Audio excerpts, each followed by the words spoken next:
Good morning. How you doing, my friend? Man, it's good to be back, to be home. Been traveling now for the last 10 days. Went to Florida, went to Michigan, went to Arizona. It was busy.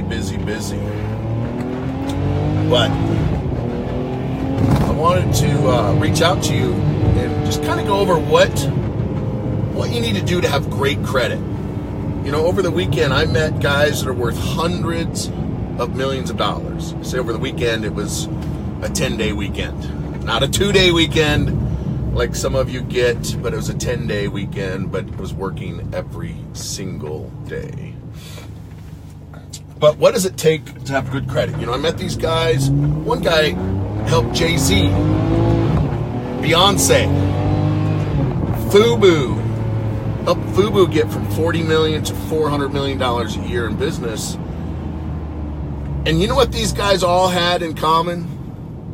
Some of them worth hundreds of millions. One of the guys that I met was doing $294 million a year in business. That's almost $300 million a year in business. And you know what they all had in common? They all used their company debit card or their personal debit card when they're making purchases. And I'm like, guys, you can't do that. That's going to put your entire company at risk.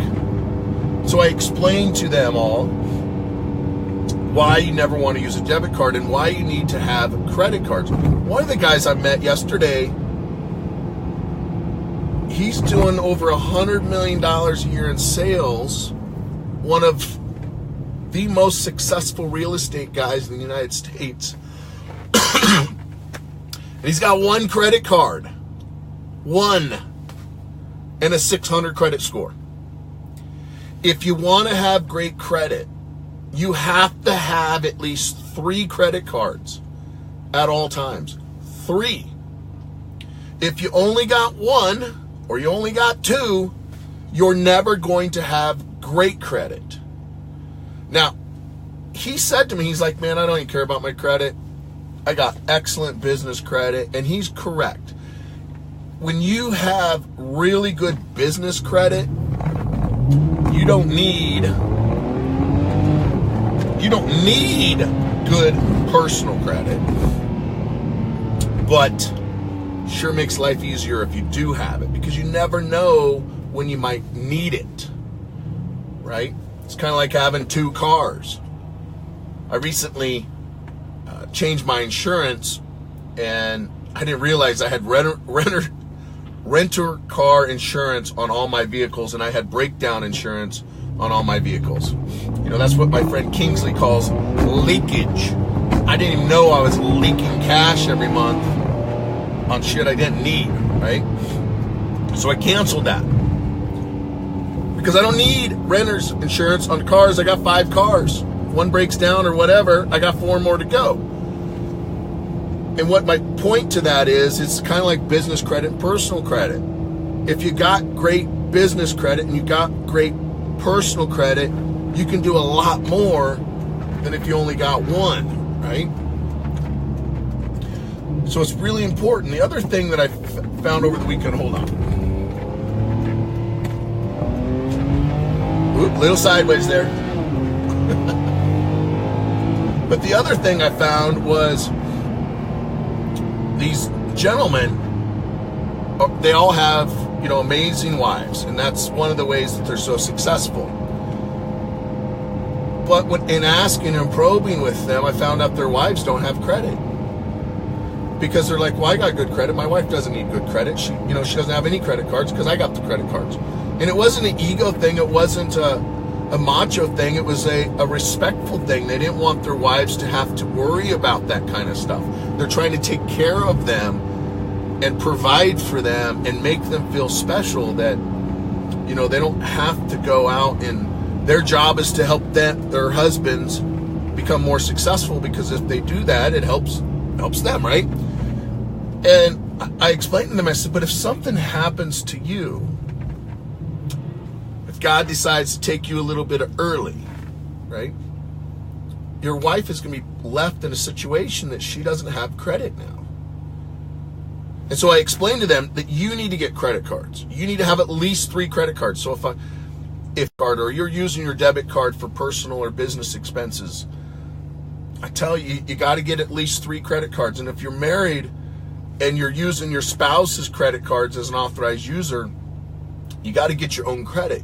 And the nice thing with having both spouses with individual credit scores that are independent of each other, they don't have joint checking accounts, joint credit card accounts, but they actually have 3 of their own credit cards. Husband's got 3, wife's got at least 3. The advantage of that is when you go to make other purchases, maybe you want to get another line of credit so you can pay off your mortgage, your 30-year mortgage in 7 years. Well, the advantage is you can balance transfer, load transfer from your credit cards to your wife's credit cards and vice versa. And by doing this, it allows you to look better on paper than maybe you really are because you guys share the debt, right? And so this is an advantage and a trick, if you will, another hack of how to increase your credit score. Maybe you want to go get a new truck and you're overutilized right now because you're using your credit cards to pay down your mortgage. And I know that sounds crazy, but we actually have a program that teaches you how to use a credit card to pay off your 30-year mortgage with a credit card. And if you do this strategy, you can go from a 30-year mortgage to a 7-year mortgage. You cut out 23 years of payments and interest by using your credit card. So maybe you're doing that. Maybe you're using your credit card and you want to get a new truck, but you can't because your credit score is too low. You can't get the 0% financing. Well, that would be a good time to balance transfer everything to your wife's account or have your wife get the truck or vice versa. But if you want to have great credit, you have to be using 3 credit cards. You have to have them. And when I was talking to this gentleman, this real estate guy, he was like, man, I carry my business card, and I carry my personal card. I don't have any other cards. I'm like, no, that's cool. And he's like, I don't want to get more credit cards. I don't want to have the hassle of paying them off and messing around with them. I said, that's cool. All you got to do is Netflix one, put your car insurance on a second one. The dude's got 5 cars and 2 motorcycles. I'm like, put a car insurance on one. And forget about it. Set it up and forget about it. Put it on autopilot where it pays itself off in full every month. And this is how you can not have to worry about having all these extra cards. And people ask me all the time, how do I manage all the credit cards that I have? Because I think we're up to like 15 or something right now. I don't even know. I probably need to calculate, add them all up. But the way I do it is every single credit card I have, every one is set up on auto payment. Every single one of my credit cards. Now, back when I didn't have a lot of money in the bank, I still had it on auto payment, but instead of paying it full, I selected the minimum payment and I selected 3 days early. And you can do that. You can say, when do you want to pay? 1 day early, due date, a week early, 2 weeks, whatever. So I select 3 days early. That accounts for holidays. And then I selected minimum payment when I didn't have a bunch of money in the bank because, I got to pay bills. I got to pay payroll, right? So that's how you want to do it. You set it up to automatically pay the minimum every single month, 3 days early, right? And that has saved my butt so many times when I'm traveling, I'm out of the country, I'm in the hospital. I don't have to worry about it. My bills are on autopilot. Now I have everything to pay in full, but you don't have to do it that way. I do it that way because I don't want to pay interest. I hate paying interest.